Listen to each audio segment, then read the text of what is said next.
Hello everyone, welcome to Sanmarga classes. ಪ್ರಾಣಿಗಳಲ್ಲಿ ಸಂತಾನೋತ್ಪತ್ತಿ ಪಾಠದ 18ನೇ ಪ್ರಶ್ನೆ. ವೀರ್ಯಾಣುಕೋಶದಲ್ಲಿ ಬಾಲದ ಹಾಗಿರುವ ರಚನೆಯ ಪ್ರಾಮುಖ್ಯತೆ ಏನು?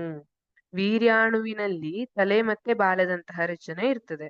ಹಾಗಿದ್ರೆ ಬಾಲದ ಹಾಗಿರುವ ರಚನೆಯ ಪ್ರಾಮುಖ್ಯತೆ ಏನು ಕೇಳಿದ್ದಾರೆ. ಇಲ್ಲಿ ವೀರ್ಯಾಣುವಿನಲ್ಲಿ ಬಾಲವು ವೀರ್ಯಾಣುಗಳಿಗೆ ಅಂಡಾಣುವನ್ನು ತಲುಪಲು ಈಜುವ ಶಕ್ತಿಯನ್ನು ನೀಡುತ್ತದೆ. ಈಗ ನೋಡಿ, ಇದು ಕಪ್ಪೆಗಳಲ್ಲಿ ಈ ರೀತಿಯಾಗಿ ಮೊಟ್ಟೆಯನ್ನ ಇಟ್ಟಾಗಿದೆ. ಇದಕ್ಕೆ ವೀರ್ಯಾಣುಗಳು ಬಂದು ತಲುಪಬೇಕು ಅಲ್ವಾ? ಈ ನೀರಿನೊಳಗೆ ಇದು ಈಜ್ಕೊಂಡು ಬರಬೇಕಲ್ಲ, ಅದಕ್ಕೆ ಶಕ್ತಿಯನ್ನ ಒದಗಿಸುವಂತದ್ದು ಯಾವುದು? ಈ ಬಾಲ.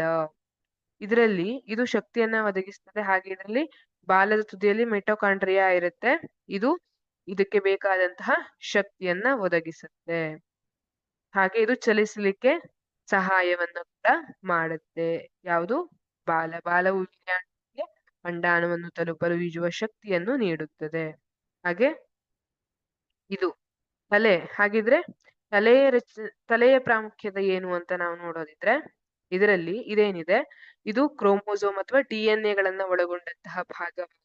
ಹಾಗೆ ಒಂದು ರಾಸಾಯನಿಕವನ್ನ ಒಳಗೊಂಡಿರುತ್ತೆ. ಅದು ಅಂಡಾಣುವನ್ನ ತಲುಪಿ ಆ ಅಂಡಾಣುವಿನಲ್ಲಿ ವಿಲೀನವಾಗ್ಲಿಕ್ಕೆ ಸಹಾಯ ಮಾಡುವಂತದ್ದು.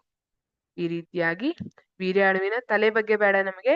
ವೀರ್ಯಾಣುವಿನಲ್ಲಿ ಬಾಲದ ಹಾಗಿರುವ ರಚನೆಯ ಪ್ರಾಮುಖ್ಯತೆ ಏನು ಅಂತ ಕೇಳಿದ್ರೆ, ಬಾಲವು ವೀರ್ಯಾಣುಗಳಿಗೆ ಅಂಡಾಣುವನ್ನು ತಲುಪಲು ಈಜುವ ಶಕ್ತಿಯನ್ನು ನೀಡುತ್ತದೆ. ವೀರ್ಯಾಣು ಅನ್ನುವಂಥದ್ದು ಗಂಡು ಲಿಂಗಾಣು ಅಂತ ಹೇಳ್ತೀವಿ ನಾವು. ಇದು ಗಂಡು ಲಿಂಗಾಣು. ಅಂಡಾಣು ಅನ್ನುವಂಥದ್ದನ್ನ ಹೆಣ್ಣು ಲಿಂಗಾಣು ಅಂತ ಹೇಳ್ತೀವಿ.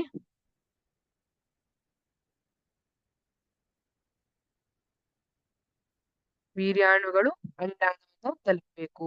ಇದು ಮಾನವರ ದೇಹದಲ್ಲಿರಬಹುದು ಅಥವಾ ಬೇರೆ ಪ್ರಾಣಿಗಳ ದೇಹದಲ್ಲಿರಬಹುದು, ಆಂತರಿಕ ನಿಷೇಚನದ ಸಮಯದಲ್ಲಿ ಇರಬಹುದು ಅಥವಾ ಬಾಹ್ಯ ನಿಷೇಚನದ ಸಮಯದಲ್ಲಿ ಇರಬಹುದು. ಯಾವುದೇ ಸಮಯದಲ್ಲಿ ಈ ಬಾಲವು ವೀರ್ಯಾಣುಗಳಿಗೆ ಅಂಡಾಣುವನ್ನು ತಲುಪಲು ಈಜುವ ಶಕ್ತಿಯನ್ನ ನೀಡುತ್ತೆ. Thank you.